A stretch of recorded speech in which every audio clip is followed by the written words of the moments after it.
Parler de prise de parole, c'est parler de relation avec les autres. Hervé m'a envoyé un message sur mon profil LinkedIn et m'a demandé comment oser dire non à un collègue ou à un supérieur hiérarchique. Dans cette vidéo, vous allez voir pourquoi on n'ose pas dire non, pourquoi il est salvateur pour nous de dire non et comment formuler ce non. Les réponses sont ici et c'est now!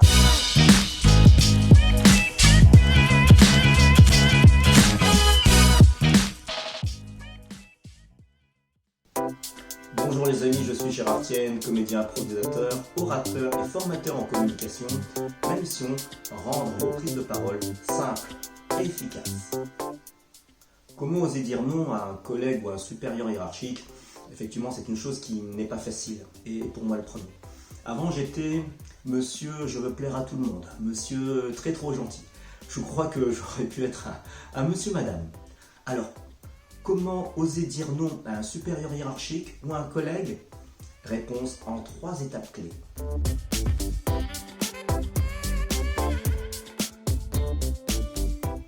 L'étape numéro 1 consiste à identifier ses peurs. Quand on identifie son ennemi, on peut le combattre. Quand on identifie sa peur, on peut travailler dessus. Quand on a peur, on n'ose pas. Mais peur de quoi? En fait, ça peut être plusieurs peurs. Ça peut être la peur de blesser, ça peut être la peur de ne pas être aimé, ça peut même être la peur de subir des représailles. Ça, c'est vraiment dans les pires des cas. On parle là de licenciement, de surcharge de travail, d'horaires gênants, de mutations, d'évaluations négatives. Dans ce dernier cas, l'interlocuteur est une personne toxique. Ça peut être un collègue, ça peut être un supérieur hiérarchique, ça peut être un client. C'est-à-dire que cette personne veut vous nuire à partir du moment où vous ne faites pas absolument tout ce qu'elle vous demande. Et dans ce cas, il faut une attitude bien spécifique. Je n'en parlerai pas dans cette vidéo, ça prendrait trop de temps, mais si ça vous intéresse, mettez-le moi en commentaire et je ferai une vidéo dessus très rapidement. Mais souvent en entreprise, c'est plutôt le cas où on a peur de déplaire, la peur de passer pour celui qui dit tout le temps non, celui qui ne joue pas collectif. D'où vient cette peur?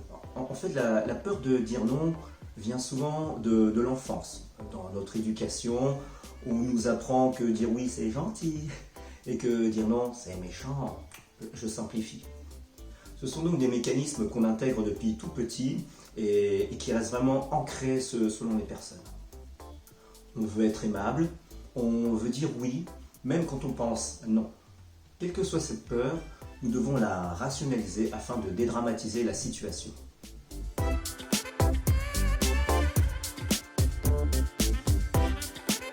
Tu peux me donner un coup de main pour ce dossier? Au fait, tu peux m'aider pour ce client? Tu aurais 2 minutes pour lire ma présentation et me donner ton avis, s'il te plaît? L'étape 2 consiste à bien comprendre, bien avoir en conscience que dire non aux autres, c'est se dire oui à soi.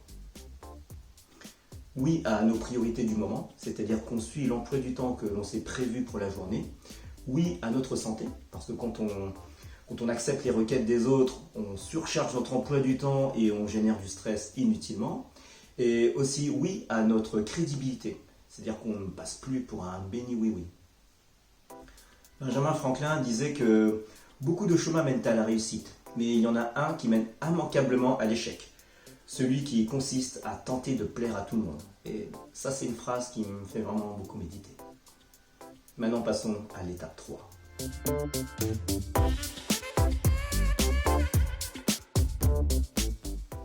Nous avons vu dans l'étape 2 que dire non aux autres, c'est se dire oui à soi.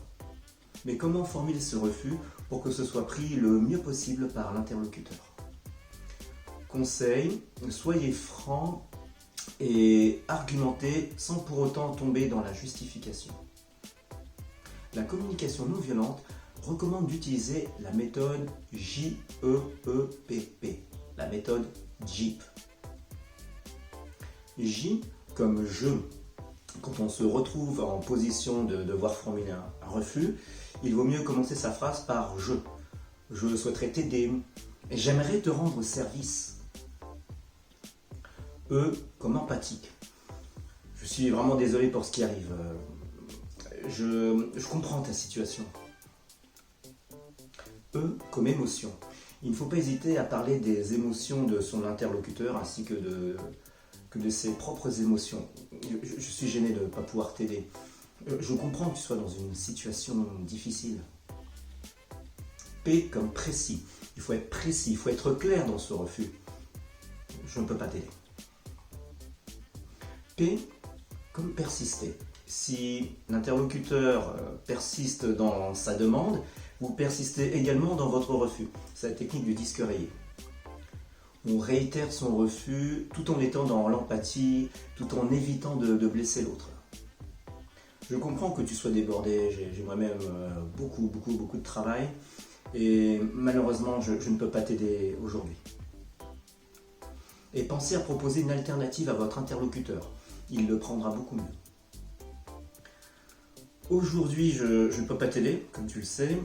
En revanche, mardi prochain en matinée, c'est quand tu veux. Est-ce que ça te va ?